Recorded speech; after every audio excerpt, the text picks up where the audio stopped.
My name is Kyle. I'm from Mobify. For those of you that don't know, we do mobile adaptation and performance enhancement. So the web on any device is really kind of our mission. I have some time. Just good. I had no idea how long this would actually last, so it's a minimum viable presentation. Again, this is our fancy logo. I don't really have anything to say about this part. I'm a one-word per slide kind of guy because I, again, didn't know what it would be like and who would be in the audience. And I can't really say much to you guys that you don't already know. DevOps is something I hate as a word. I love what we refer to with it, but I think it's a terrible, terrible word, much like cloud. I hate utilize too, but for different reasons. Yeah, just say use. So basically, for us, DevOps has always kind of been the fulfillment of this long-standing threat and promise that we would eventually replace processes, people, policies, everything can be put into a script of some kind or a program. We do use traditional DevOps and Mobify in the sense that I'm sure you all understand. So continuous integration, we use Puppet. We have Circle CI running. Our product team loves it sometimes. And I get to make sure that it doesn't break on them. We also have our customer success team, which most people would understand as professional service. They use the tools that product team builds.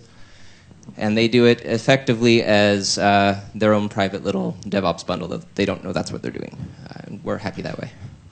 So we have a culture of DevOps. All of our C-level people love DevOps. We kind of had a mandate to make sure that everyone that could have a DevOps mentality had one, which is fun when it shows up in unexpected places, which is what this story is about.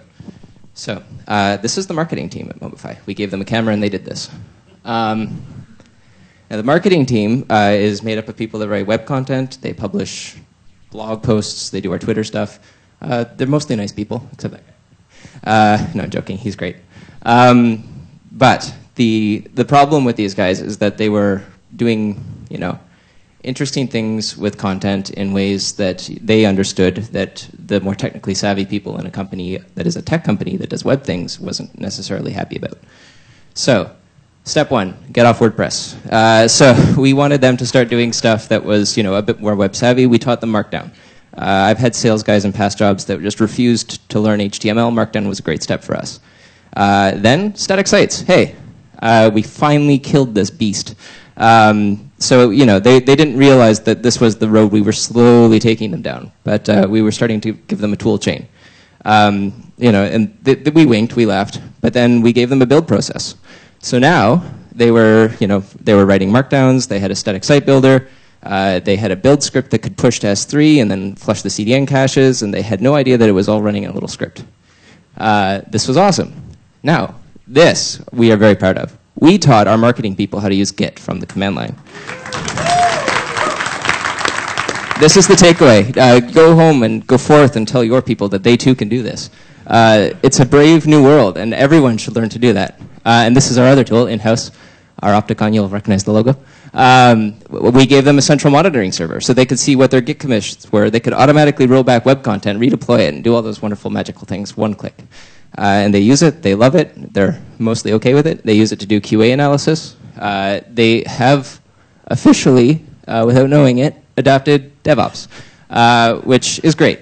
And I think this is something we should do with other sections of the company, and one thing that we're kind of pushing out into our sales team now. This is, again, happening slowly. We're at the initial steps right now, just initial tooling. But it's something I think that can be applied to other business sectors. So what do you do with sales? Well, this is Dan. In an unflattering position. He made me promise not to show.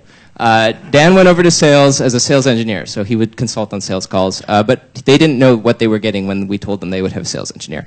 They thought that meant that they had a hacker.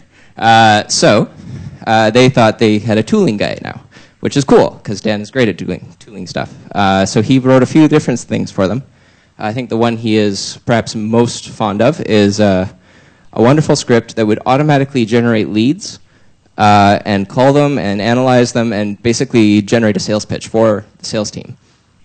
So again, you see this kind of pattern happening again where we have tools, we're building a tool chain, and we're doing it for sectors of the company that extend beyond our groups. The telephone voodoo script, another part of the sales process where we were finding people would start ignoring calls from the same guy over and over again. So we bought a whole bunch of DIDs and started cycling them. And this now happens as part of our sales toolchain. So this is a great thing to do. We can automate just about any part of the business. We're looking at doing it in sales. We're doing it in marketing. We'll be doing it in ops, like more like admin ops as we go. And I think it's something that everyone should explore. And thank you.